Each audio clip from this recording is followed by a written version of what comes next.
കൂട്ടുകാരെ, ഇന്നത്തെ വീഡിയോയിൽ നമുക്ക് ഇഞ്ചമ്പുളി ഉണ്ടാക്കുന്നത് കാണാം കേട്ടോ. ഇഞ്ചമ്പുളി ഇഷ്ടമില്ലാത്തവരാരുമില്ലെന്ന് ഞാൻ വിചാരിക്കണം. വളരെ കുറച്ച് പേർക്കായിരിക്കും അത്ര ഇഷ്ടമില്ലാത്തത് കേട്ടോ.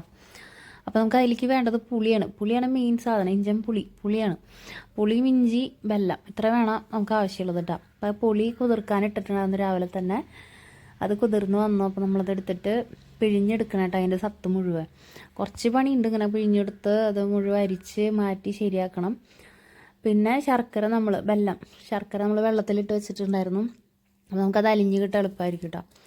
അപ്പോൾ പുളിതേ നമ്മൾ പിഴിഞ്ഞ് ഇങ്ങനെ അരിപ്പ് വെച്ചിട്ടൊക്കെയാണ് അരിച്ചെടുക്കണം കേട്ടോ. എന്നല്ലെങ്കിൽ അത് സത്തൊന്നും കിട്ടില്ല. അതിനൊക്കെ എടുത്ത് അത് നല്ല മാറ്റി വയ്ക്കുന്നുണ്ട്. പിന്നെ നമ്മൾ മൺകലത്തിലാണ് വെക്കുന്നത് കേട്ടോ. അതാണ് അതിൻ്റെ കൂടുതൽ ടേസ്റ്റ്.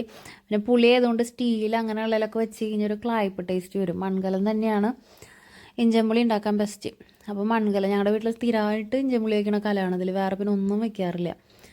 ഇഞ്ചമ്പുളി ഉണ്ടാക്കി കഴിഞ്ഞ് അത് നമ്മൾ മാറ്റി കഴിഞ്ഞാൽ പാത്രം കഴുകി എടുത്ത് വയ്ക്കും. പിന്നെ അടുത്ത പ്രാവശ്യം എടുക്കും. അങ്ങനെയാണ് ചെയ്യുക. അപ്പോൾ ഇഞ്ചമ്പുളി എൻ്റെ ഒരു ഇപ്പം എന്തോ ഇഞ്ചമ്പുളി വയ്ക്കാൻ ഭയങ്കര കൊതി.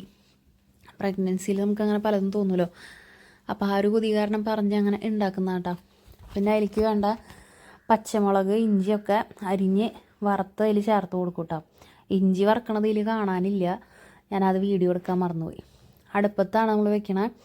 മൺകലത്തിൽ അടുപ്പിൽ കിടന്നത് ഇങ്ങനെ കുറുകി ആ പുളിയുടെ സത്തൊക്കെ ഇറങ്ങി ശർക്കരയുടെ മധുരമൊക്കെ പിടിച്ച് ഒരു ടേസ്റ്റായിട്ട് വരും.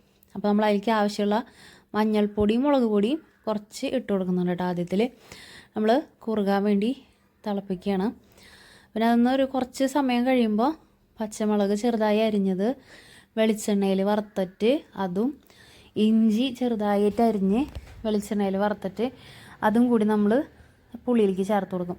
വറുത്തിട്ട് വേണം ഇഞ്ചിയും പച്ചമുളകും ചേർത്ത് കൊടുക്കാൻ. അല്ലെങ്കിൽ നമ്മൾ പച്ചയ്ക്ക് തന്നെ അതിലിട്ട് കഴിഞ്ഞാൽ എന്താ ഉണ്ടാവുക വെച്ച് കഴിഞ്ഞാൽ പെട്ടെന്ന് കേടാവും ഇഞ്ചമ്പുളി. വറുത്തിട്ട് ചേർത്ത് അത് കേടാവാണ്ടിരിക്കും. ശർക്കര നമ്മൾ വെള്ളത്തിലിട്ട് വെച്ചിട്ടുണ്ട് കേട്ടോ. അപ്പോൾ അത് ഉരുകി ആക്കി നമ്മളൊന്ന് ഒഴിച്ചു കൊടുക്കണമല്ലോ. അങ്ങനെ നമ്മുടെ ഇഞ്ചമ്പുളിയൊക്കെ സെറ്റായിട്ടുണ്ട്. ആ ശർക്കരയുടെ തൊട്ടപ്പുറത്തിരിക്കണ്ടായിരുന്നില്ലേ, അത് ഇണ്ടേറിയപ്പായിരുന്നു. അന്ന് ഉണ്ടാക്കിയതാണ് കേട്ടോ. ചൂടാറാൻ വേണ്ടി വെച്ചിട്ടുണ്ടായിരുന്ന. അപ്പോൾ ഇഞ്ചമ്പുളി റെഡി ആയിട്ടുണ്ട്. ബായ്.